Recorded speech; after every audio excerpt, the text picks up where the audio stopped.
지금은 휴가철이라서 많은 분들이 휴가를 보내고 있습니다.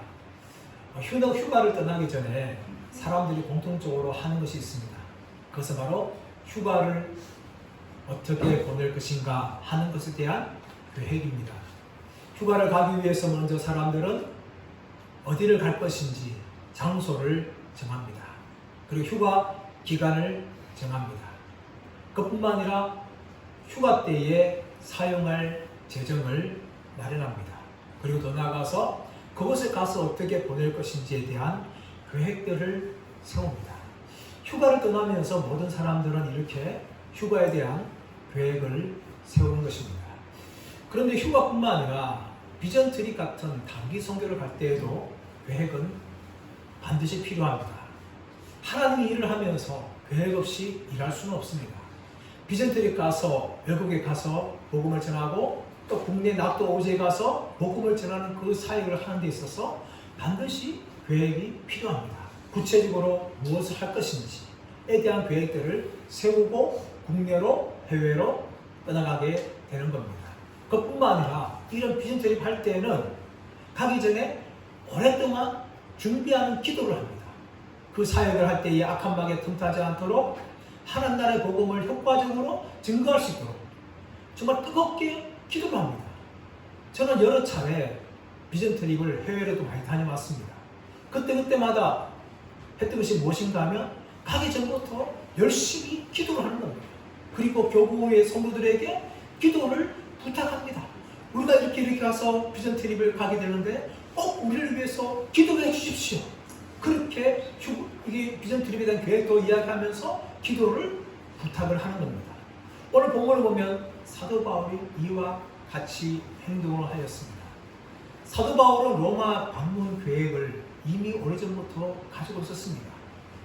우리가 로마서 서론에서 1장 13절 말씀 보시면 사도 바울이 로마를 가고 싶은 그런 소원을 가지고 있었습니다. 그런데 여러 차례 길이 막혔다. 그래서 내가 가지 못하였다.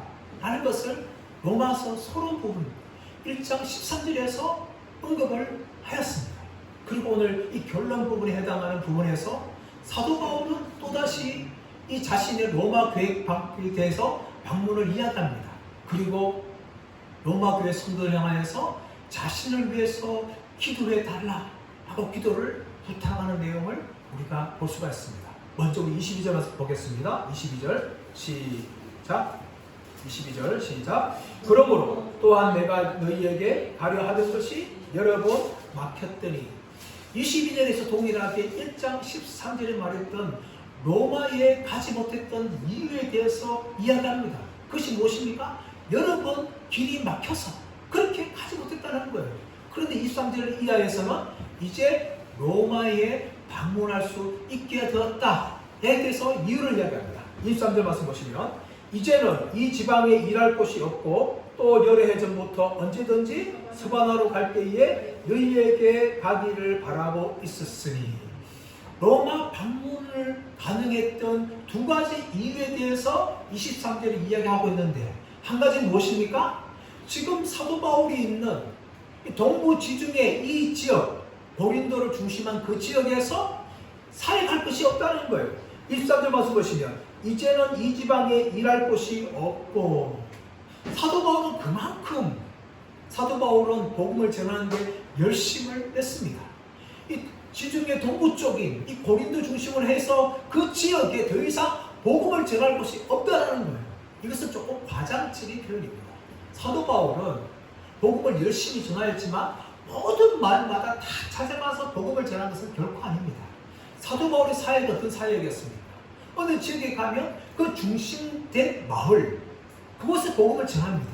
그리고 그곳에서 예수 믿는 사람을 훈련시켜서 제자로 삼습니다.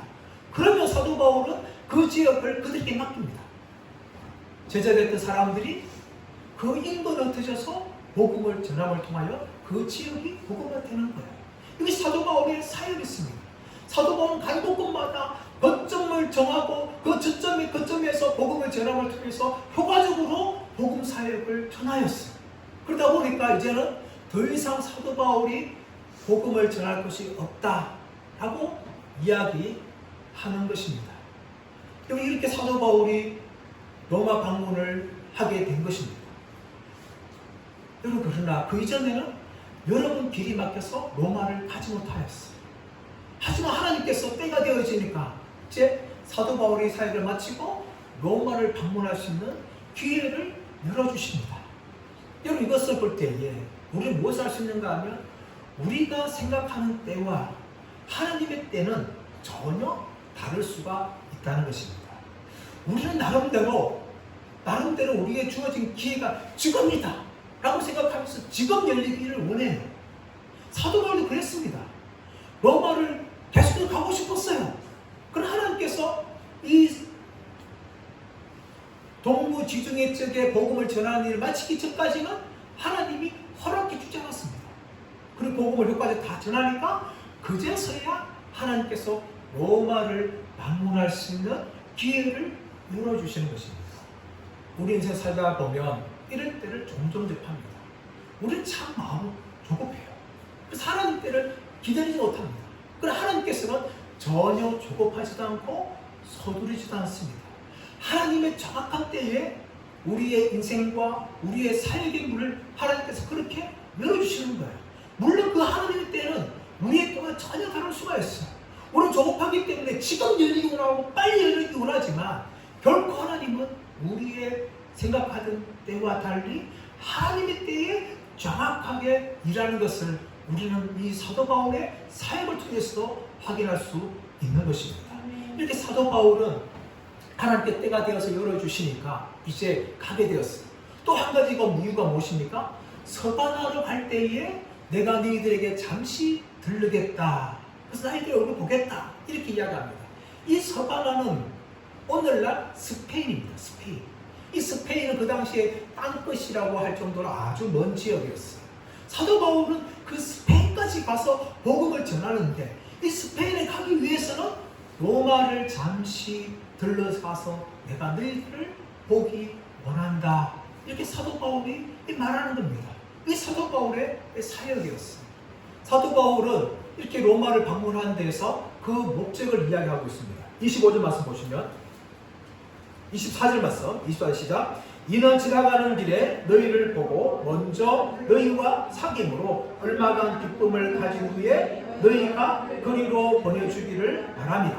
사도 바울이 로마에 방문하는 목적이 무엇입니까? 오늘 뒷복이 되어지면 먼저 너희와 사귐으로 얼마간 기쁨을 가진 후에 사도 바울이 로마를 가서 휴가를 즐기기 위해서 관광하기 위해서 그런 기쁨을 즐기기 위해서 가는 것이다 라고 오해할 수 있지만 이 말씀을 잘 보면 너희와 사귐으로 얼마간 기쁨을 가진 후에 사도 바울은 로마의 그 화려한 문화를 보기 위해서 한 것이 아니었습니다. 사도 바울은 로마를 방문한 목적은 무엇인가 하면 로마에 있는 로마 교회 성도들과 예수 그리스도 안에서의 코이노니아 영적인 교제를 누림을 통하여 기쁨을 얻기 위해서 방문하는 거예요. 그 당시에 로마 제국의 수도가 뭡니까? 로마였어요. 로마는 얼마나 화려한 곳이었습니까? 그런 로마에 얼마든지 관광하기 위해서 휴가를 즐기기 위해서 갈 수 있었지만 사도 바울은 그 목적이 아니었습니다. 로마 교회 성도들 만나서 주 안에서 교제하고 그들과 함께 위로를 받고 위로를 주는 이런 코이노니아를 하기 위해서 사도 바울은 로마 교회를 방문하기 원했고 또 한 가지 더 이유가 있는데 24절 하반절 말씀 보시면 너희가 그리로 보내주기를 바람이라 라고 이야기합니다. 거기 어디입니까? 스페인이었어요. 스바나로 로마 교회가 보내주기를 바랬다는 것입니다. 이것은 무엇을 말하는가 하면 로마 교회가 사도 바울을 스페인 선교사로 그렇게 파송해 주기를 바랬다는 거예요. 여러분 이미 사도 바울은 수리아 안디옥 교회에서 선교사로 세워지고 선교사로 파송받았어요. 그런데 지금 사도 바울이 무엇을 하고 있는가 하면 로마 교회에서 자신을 선교사로 스바나로 파송하기 원하는 거예요. 그 이유가 무엇인가 하면 수리아 안디옥 교회는 사도 바울을 스페인 보내는데 후원하기에 너무나 멀리 있는 교회였어요.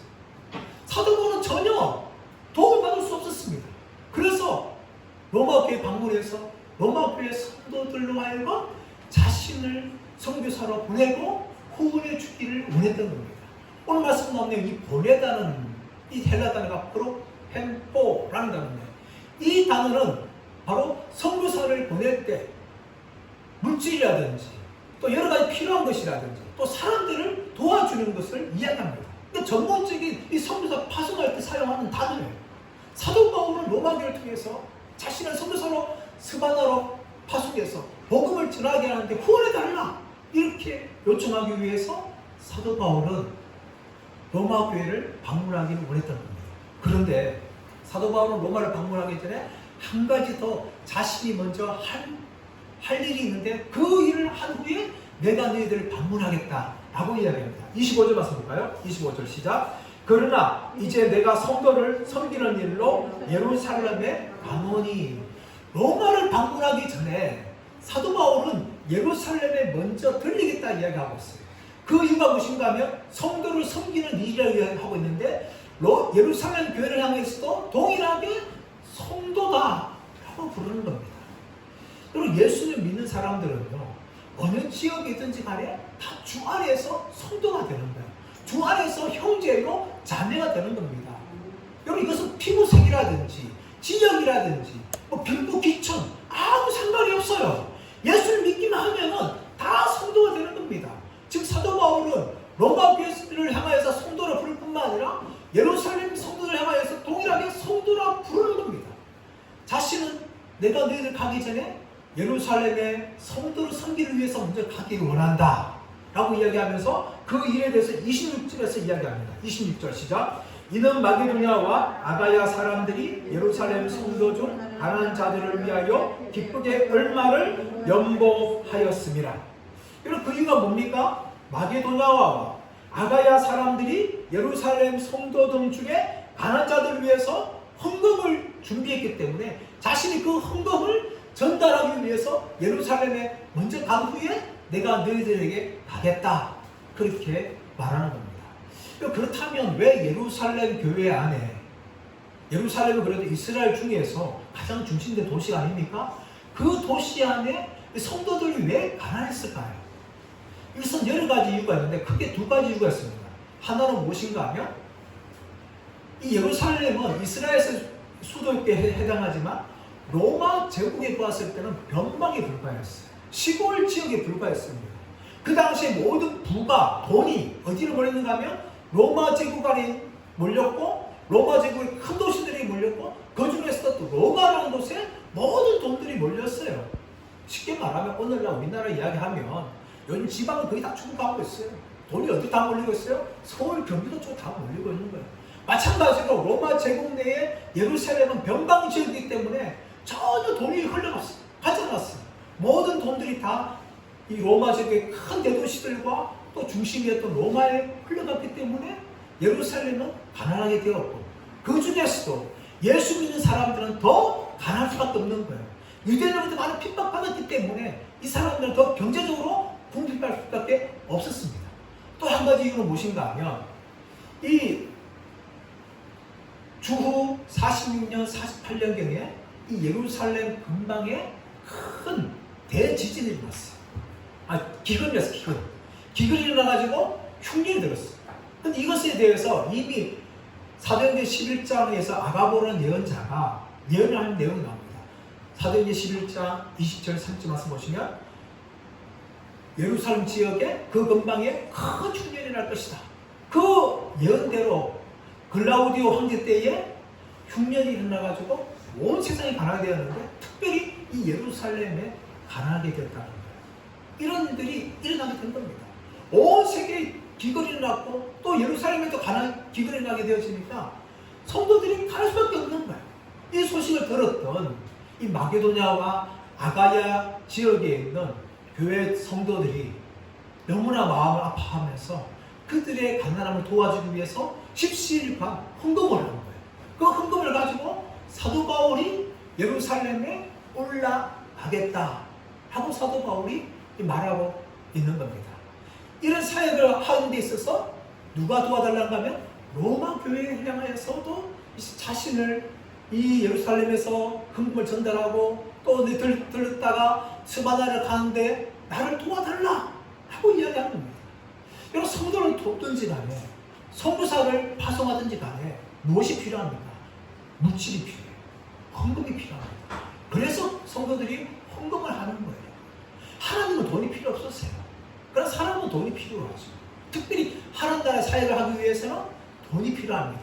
물론 하나님께서 기획적인 방법으로 하나님의 방법으로 얼마든지 채워줄 수 있으십니다. 그러나 하나님께서는 우리 성도들을 하여금 헌금을 해서 이 하나님의 사역에 동참하기를 원하십니다. 그러므로 헌금을 하는 거예요. 선교사를 파송할 때도 여러분 참 돈이 많이 들어갑니다. 선교 지역이 어디냐 따라서 사실 물질의 차이가 굉장히 커요. 우리나라 지금 물가가 굉장히 올라갔지만 이 남아프리카 공화국 이런 데는요 물가가 굉장히 비싸요. 아파트 월세를 얻는데 월세가 얼마인가 무려 300만 원, 250만 원. 그 정도 비싸요. 어마어마하게 비싼 거죠. 그 선교사가 한 명 가면 괜찮은데 만약에 가족들 3명, 4명 간다. 아이들 다 간다. 그럼 아이들 학교까지 어떻게 감당합니까? 감당 못하는 거죠. 누가 도와줘야 되는 거예요. 그 선교사를 파송하는 교회 성도들이 헌금을 해서 그 선교사를 적극적으로 지원해야 되는 겁니다. 이처럼 여러분 성도들이 헌금을 하는 이유는 무엇인가 하면 하나님 나라 일을 하기 위해서 헌금을 하는 거예요. 선교사를 파송할 때에도 헌금이 필요한 이유는 뜻입니다. 그러므로 사도 바울은 지금 예루살렘 교회에 있는 가난한 성도들에게 헌금을 전달하러 가고 또 로마 교회를 향하여서 내가 서바나로 복음을 전하기 원하는데 너희들이 나를 보내달라. 그렇게 사도 바울이 요청을 하고 있는 겁니다. 이 사도 바울이 이제 예루살렘을 마친 후에 가게 되어지는데 이런 예루살렘 가난한 성도를 향하여서 아가야 성도들이 어떤 이유로 인하여서 헌금하게 되는지 구체적인 그 이유를 이야기합니다. 27절 말씀일까요? 27절 시작. 저희가 기뻐서 하였거니와 또한 저희는 그들에게 빚진 자니 만일 이방인들이 그들의 영적인 것을 나눠 가졌으면 육적인 것으로 그들을 섬기는 것이 마땅하니라. 그럼 마게도냐와 아가야 성도들이 기뻐하고 있습니다. 가난한 성도들을 돕는데 자원하고 기뻐한 마음 가지고 그렇게 헌금을 했어요. 그런데 또 한 가지는 뭡니까? 저희는 그들에게 빚진 자니라고 이야기합니다. 저희가 누구예요? 마게도냐와 아가야 지방에 있는 이방인 그리스도인입니다. 근데 그들은 누구예요? 예루살렘에 있는 유대인 그리스도인들입니다. 지역이 굉장히 멀기 때문에 사실 아무런 상관이 없어요. 마게도냐 아가야 지방 사람 성도들과 이 예루살렘의 성도들은 사실 얼굴 한번 본 적이 없습니다. 만난 적도 없어요. 거리가 굉장히 멀었습니다. 지금 어떤 교류도 없었어요. 근데 사도 바울이 무엇을 말하고 있습니까? 저희가 그들에게 빚진 자다. 무엇을 말할까요? 왜 무슨 빚을 졌다는 거예요? 이것은 영적인 빚을 졌다는 겁니다. 어떻게 이방인 그리스도인들이 예수 믿어서 하나님의 백성이 될 수 있었을까요? 그 이유는 무엇인가 하면 유대인들이 복음을 거절했기 때문에 그 복음을 거절한 일로 인하여서 이방인들에게 복음이 증거되어지고 그들이 예수 믿는 일이 일어난 겁니다. 유대인들 누굽니까? 원래 하나님 택하신 백성들이었어요. 그런데 그 유대인의 또 자손으로 바로 예수를 오신 것이죠. 뿌리가 바로 유대인들이에요. 근데 유대인들이 복음을 거절함을 통해서 사도 바울이나 다른 사람들 통하여서 이방인들의 복음을 증거됨을 통하여 이방인들이 하나님의 은혜를 받게 되어지고 구원을 받는 이런 일이 일어났습니다. 그러므로 영적으로는 이방인 그리스도인들이 유대인들에게 영적으로 빚을 졌다는 거예요. 돌 감람나무가 참 감람나무의 뿌리에 접붙임을 받아서 참 감람나무의 그 진액을 공급받는 그런 일들이 일어났다는 겁니다. 그러므로 사도 바울은 마게도냐와 아가야 지방의 성도들이 예루살렘에 있는 성도들에게 영적으로 빚을 진 것이다. 그러면 그들이 예루살렘에 있는 교회 성도를 향하여서 헌금을 한 것이라고 그렇게 말합니다. 사도 바울은 이 모든 헌금들을 잘 전달한 후에 내가 너희들에게 가겠다라고 말합니다. 28절 말씀 볼까요? 28절 시작. 그러므로 내가 이 일을 마치고 이 열매를 그들에게 확증한 후에 너희에게 들렀다가 스바나로 가리라 라고 이야기합니다. 여러분 지금 사도 바울이 있는 곳은 고린도입니다. 고린도. 이 고린도 지역에서 예루살렘까지는 대략 1300km입니다. 1300km. 그리고 예루살렘에서 다시 로마로 가는 데는 무려 2,400km예요. 사도 바울이 지금 고린도 출발해서 예루살렘에 들렀다가 로마까지 가는 데는 총 3,700km가 걸립니다. 이 거리가 굉장히 만만치 않은 거리죠. 우리나라 서울에서 부산까지 대략 440km 됩니다. 그래서 3,700은 이 400km면 몇 배가 되는 거예요? 적어도 8배 내지 9배 정도 되는 그 거리를 여행을 해야 되는데, 오늘날처럼 뭐 자동차가 있으면 얼마나 좋겠습니까? 바다였으면 배를 타고 지나가야 되는데, 수많은 이 폭풍의 위로, 또 해적들의 위협을 통과해야 돼요. 또 도보로 걸어가게 되어지면 강도 건너야 되고, 강도도 만나야 되고, 여러 가지 위험이 있습니다. 여러분처럼 땡볕에 이 고통을 겪어내야 되는 거죠. 이런 모든 고통을 다 통과한 후에 무려 3,700km를 여행한 후에 도착한 것이 바로 로마라는 것입니다. 근데 로마라는 그 지역으로 사도 바울은 내가 간 후에 내가 또다시 그 지역에서 서바나로 가겠다. 이렇게 사도 바울이 자신의 사역에 대한 이 계획들을 이야기합니다. 29절 말씀 보십시오. 내가 너희에게 나아갈 때에 그리스도의 충만한 복을 가지고 갈 줄을 아노라 라고 이야기합니다. 이 충만한 복은 뭡니까? 물질적인 복이 아니에요. 사도 바울은 굉장히 가난했습니다. 또 자비랑 선교할 만큼 먹고 살기도 힘든 사람이었어요. 로마 교회에 가서 큰 물질, 큰 선물을 주기 위해서 하는 것이 아니라 이 충만한 복은 뭡니까? 영적인 것이었어요. 이미 사도 바울은 로마서 1장 11절에서 내가 너희를 간절히 보기를 원하면 내가 너희에게 신령한 은사를 나누어 줘서 너희를 경고하게 하기 위함이다 라고 이야기했습니다. 신령한 은사, 복음을 또 충만한 복음을 증거하기 위해서 사도 바울이 로마로 가기를 원한다 라고 이야기하면서 이 로마의 방문 계획을 먼저 이 편지를 통해서 전달합니다. 그리고 이어지는 내용을 보면 이제 사도 바울은 자신의 이 모든 계획들이 잘 이루어질 수 있도록 함께 기도해 달라고 부탁합니다. 우리 30절 말씀 우리 함께 읽습니다. 30절 시작. 형제들아, 내가 우리 주 예수 그리스도와 성령의 사랑으로 말미암아 너희를 원하노니 너희 기도에 나와 함께 힘을 같이하여 나를 위하여 하나님께 기도. 사도 바울은 로마 교회를 향하여서 기도를 부탁을 하는데 먼저 그들을 향해 어떻게 부릅니까? 내 형제들아 라고 부르는 거예요. 내 형제들아. 사실 지금까지 우리가 로마서를 살펴보았지만 사도 바울은 로마 교회 성도들을 한 번도 얼굴을 본 적이 없어요. 만난 적이 없습니다. 로마에 간 적도 없어요. 얼굴도 모르는 사람들이에요. 다만 여러 가지 편지를 통해서나 사람들을 통해서 로마 교회 형편을 들었어요. 그것이 전부였습니다. 그런데 사도 바울은 그 로마 교회를 향하여서 내 형제들아, 무려 3,700km를 여행해서 찾아갈 그 로마 교회 성도를 향하여서 내 형제들아, 주 안에서 너희와 나는 같은 형제요 같은 자매다. 그런 일 가지고 내 형제들아 라고 부르면서 어떻게 형제가 되었다고 이야기합니까? 주 예수 그리스도와 성령의 사랑. 여러분, 우리가 주 안에서 한 형제요 한 자매가 된 것은 무엇입니까? 바로 예수 그리스도와 성령의 사랑 때문입니다.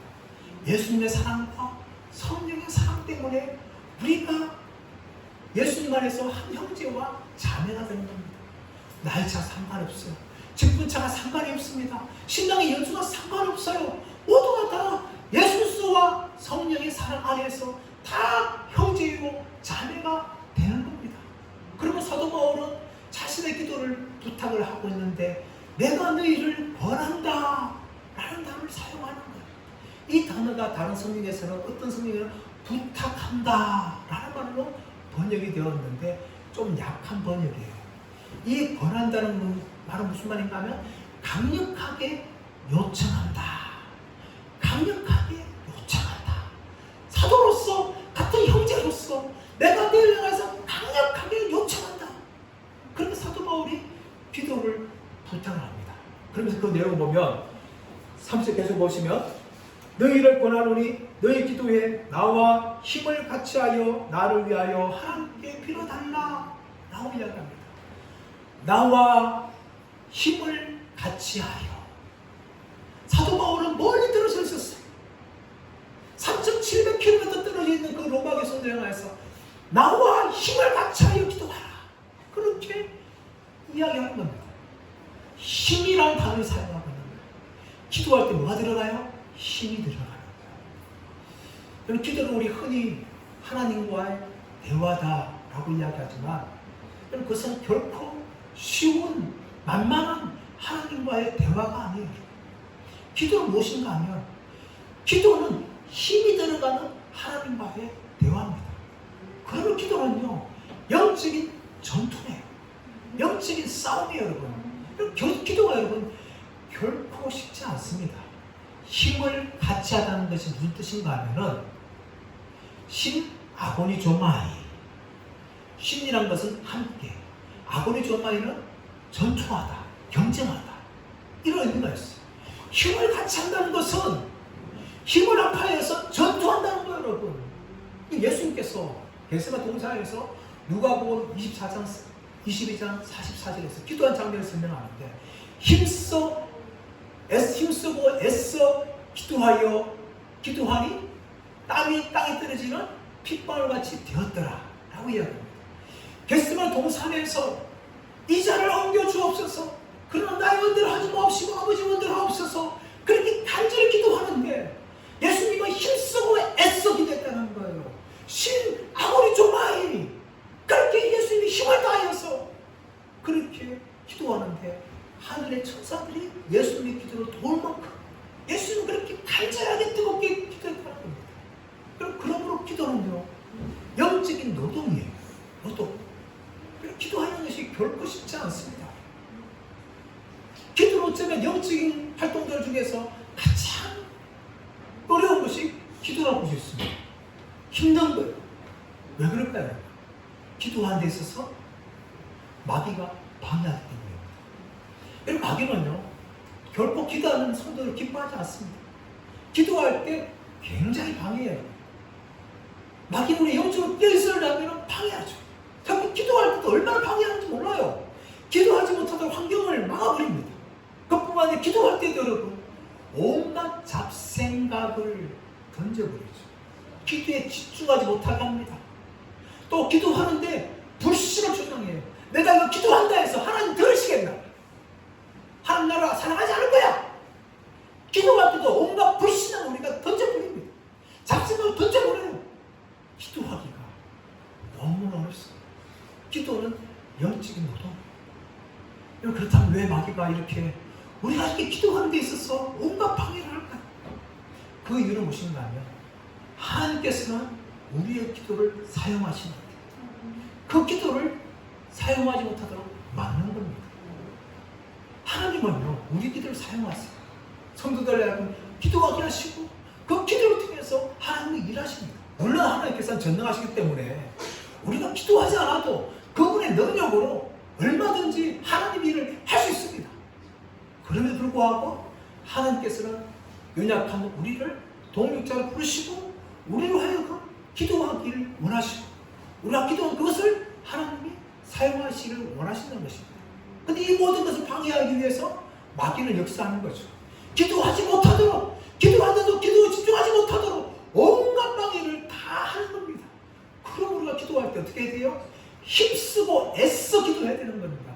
예수님처럼 힘쓰고 애써 기도해야 돼요. 여러분 기도에 집중하기 위해서 온갖 노력을 다 해야 됩니다. 그렇지 않다면 여러분 우리는 기도하면서도 불신에 빠지게 되죠. 기도하면서도 집중하지 못하고 하기 받지 않으시는 기도를 드릴 수가 있는 겁니다. 사람들 우리가 기도할 때 어떻게 기도합니까? 여러분 기도에 집중하십시오. 또 기도에 힘을 쓰십시오. 사도 바울은 나와 힘을 같이 하여 그렇게 기도해달라는 말하고 사도 바울은 그렇게 부탁을 하고 있습니다. 그렇다면 사도 바울이 부탁하는 기도 내용이 무엇입니까? 31절, 32절 말씀 보겠습니다. 31절 먼저 읽어볼까요? 시작. 나로 유대에서 순종하지 아니하는 자들로부터 건짐을 받게 하고 또 예루살렘에 대하여 내가 섬기는 일을 성도들이 받을만 하게 하고.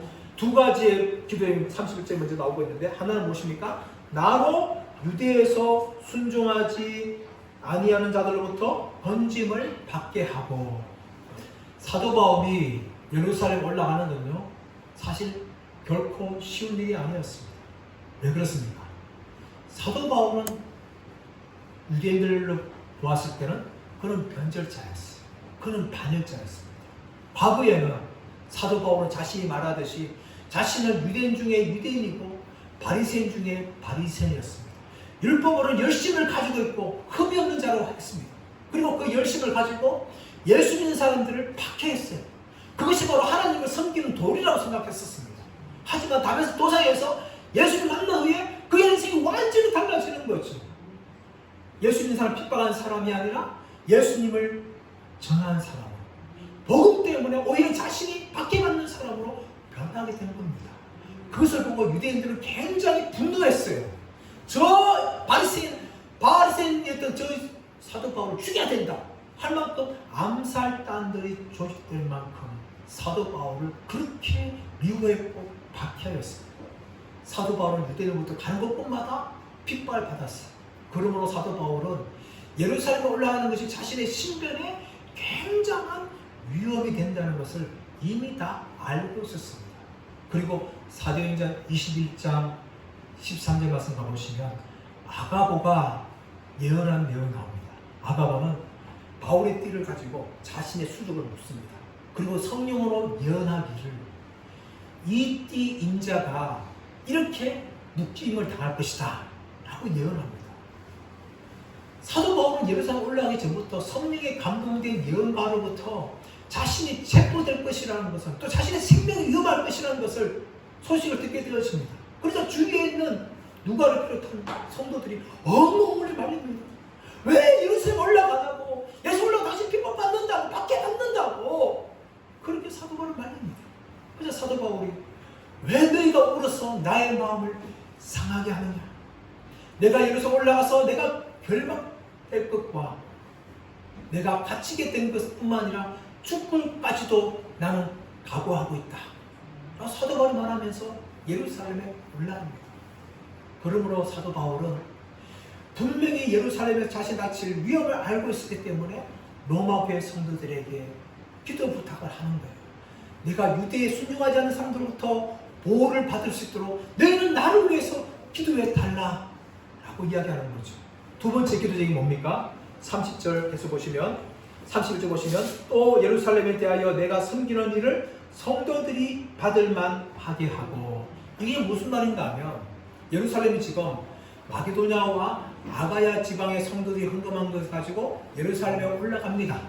올라가는데 그 올라가서 전달하는 일들이 순적하게 잘 이루어지도록 기도해 달라라고 이야기합니다. 사실 돈 주는데 받는 거 싫어하는 사람 누굽니까? 아무도 없어요. 지금 마게도냐와 아가야 성도들이 예루살렘 교회에 가는 성도들을 위해서 헌금을 모았는데 그 헌금을 전달하면 받을 때 선뜻받죠. 기쁨을 받는 게 당연한 거 아닙니까? 근데 이 일이 결코 쉽지 않은 일이었습니다. 왜냐하면 이미 사도 바울은 유대인들로부터 미움받게 되었습니다. 또한 유대인 그리스도인들조차도 사도 바울이 우리가 가지고 있는 유대교 전통과 율법을 쉽게 무시한다, 이런 오해를 가지고 있었어요. 그 오해를 갖고 있는데 사도 바울이 헌금을 전달할 때 유대인 지도자들이 쉽게 받게 되어지면 그 유대인 지도자들도 다른 사람들로부터 저 사람들은 사도 바울의 돈주자다 오해를 받을 수 있기 때문에 그 헌금을 쉽게 받을 수가 없었던 거예요. 그러므로 사도 바울은 자신에 대한 모든 오해가 다 사라지고 예루살렘 교회 지도자들이 자신이 가지고 있는 그 헌금을 잘 받을 수 있도록 기도해 달라고 이야기합니다. 또 한 가지 이유는 뭔가 하면, 만약에 이방인 그리스도인들이 준비한 헌금을 예루살렘 교회가 받지 않으면 어떻게 될까요?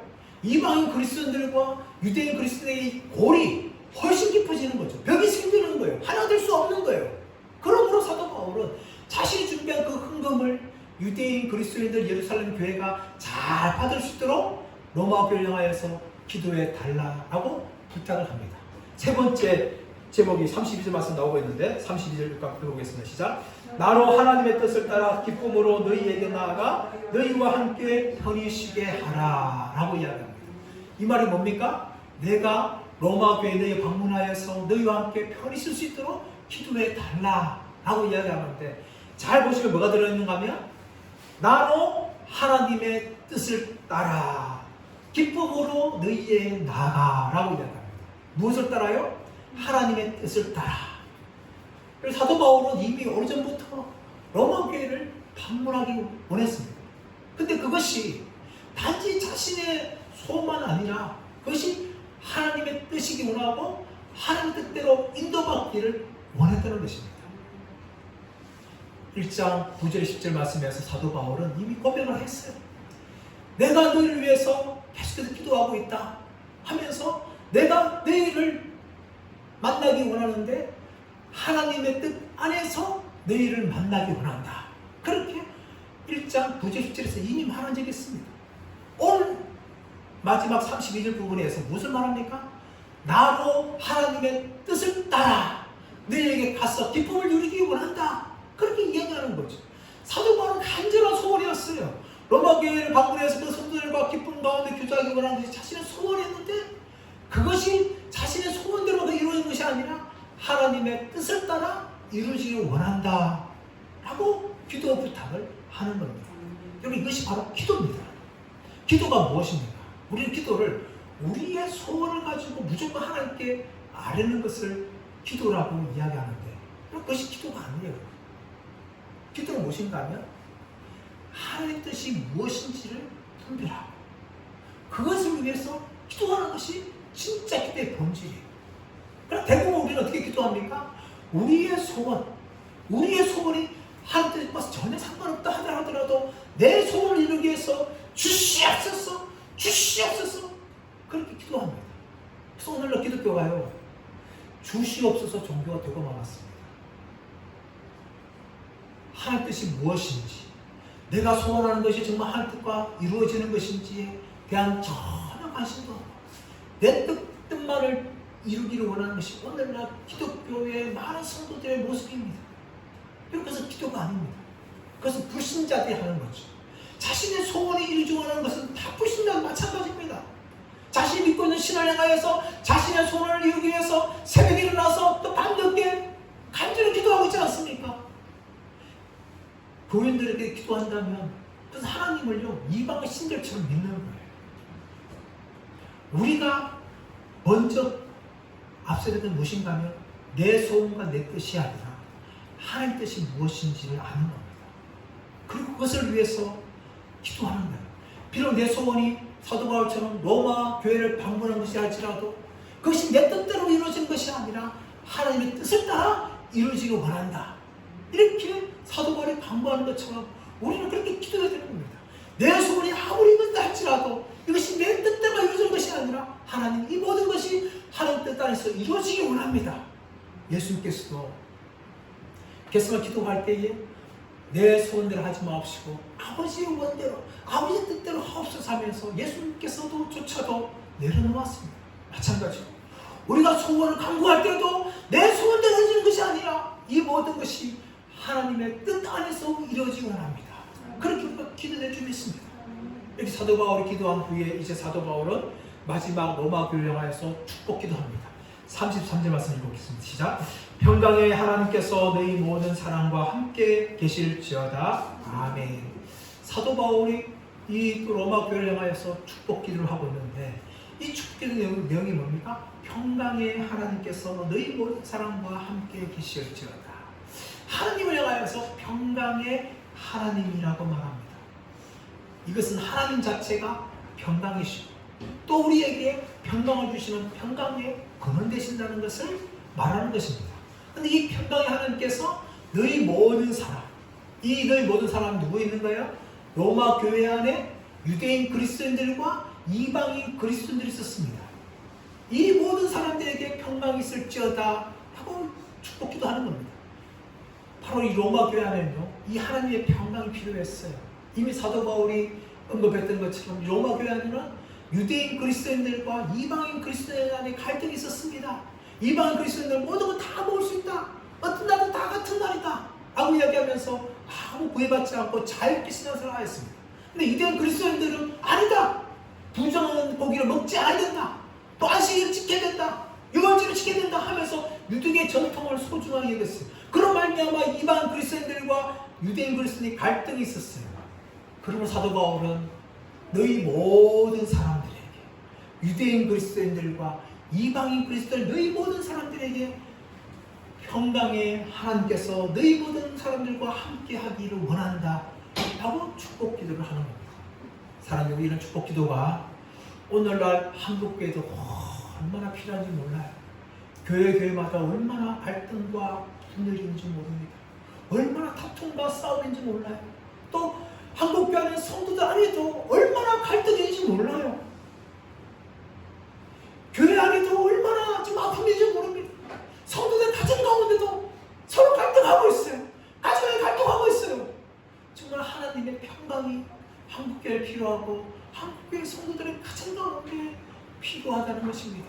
그래서 사도 바울의 이 축복 기도는 단지 로마 교회를 향한 축복 기도뿐만 아니라 우리 예수교회를 비롯한 한국교회와 또 한국교회 안에 모든 성도들의 가정을 향한 축복 기도인 줄 믿습니다. 오늘 사도 바울은 그것을 아멘이라고 마칩니다. 그렇게 되기를 동의합니다. 이렇게 이 축복 기도를 마치고 있습니다. 사랑하는 여러분, 우리 예수교회 안에 예수교회 성도들 가정 가운데 분열과 갈등이 떠나가고 하나님의 평강이 임하기를 원합니다. 이런 축복이 또 예수님을 넘어서 한국교회 모든 교회들마다 이 평강의 하나님이 함께 하심을 통하여 이 평강의 복이 임하기를 원합니다. 이 모든 복들을 우리가 구하면서 정말 믿음으로 기도하고 우리 자신들만 깨는 것이 아니라 하나님 나라에서 기도하고 또 하나님 나라 그 모든 일들이 하나님 뜻 가운데 이루어지기 위해서 기도하는 저와 여러분 모두가 되시기를 예수님의 이름으로 축원합니다.